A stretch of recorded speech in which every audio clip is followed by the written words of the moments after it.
ច្បាស់បោកខ្លាំងកូនខ្មែរធ្វើពិតគុណភាពពិតរឹងយូរអង្វែងមិនខ្លាចភ្លៀងតោះទៅមើលផ្ទះស្អាតទាំងអស់គ្នារដូវក្តៅមកដល់កុំបារម្ភរឿងក៏មកដៅរដូវភ្លៀងធ្លាក់មកក៏មិនឮសំឡេងរំខានជ្រើសរើសក្បឿងជ័រគុណភាពលេខ1គ្មាន2បាច់វិទ្យាថ្មីស្រឡះភ្នែកស្អាតគ្រប់នារី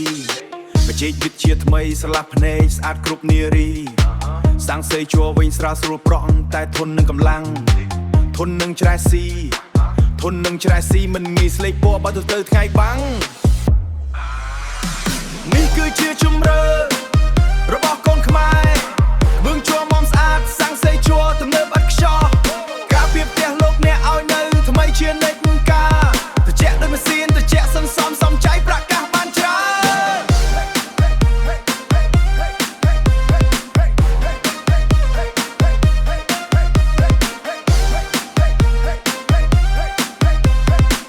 ហេគុណភាពភាពពោះកូនខ្មែរជឿជាក់មិនថាផ្ទះវីឡាឬក៏រោងចក្រធំប្រើសាំងសេជ័រគឺដឹងតែពេញចិត្តហ្មងធន់នឹងអាស៊ីតធន់នឹងជាតិអំបិលធន់ឡើងក៏លឿននឹងជាតិអំបិលស័ក្តិសមគ្រប់តំបន់តំឡើងក៏លឿនចំណេញពេលវេលាការពេលវេលាការពារបានគ្រប់ទម្ងន់ក្បឿងជ័រពណ៌ស្អាតមិនងាយស្រួយស្រេះទិញទៅប្រើដឹងតែមិនស្ដាយក្រោយច្បាស់ដូចចេះ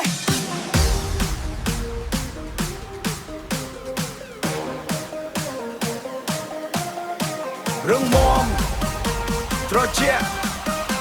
ក្បឿងជ័រនិងសាំងសេជ័រជំរឿឆ្លាតវៃសម្រាប់គ្រួសារអ្នកនេះគឺជាជំរឿរបស់កូនខ្មែរ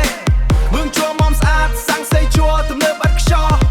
ការពីផ្ទះលោកអ្នកឲ្យនៅថ្មីជានិច្ចការហេគុណភាពភាពពោះកូនខ្មែរជឿជាក់កុំចាំយូររៀបចំដំបូលផ្ទះលោកអ្នកថ្ងៃនេះជាមួយគុណភាពដែលកូនខ្មែរទុកចិត្ត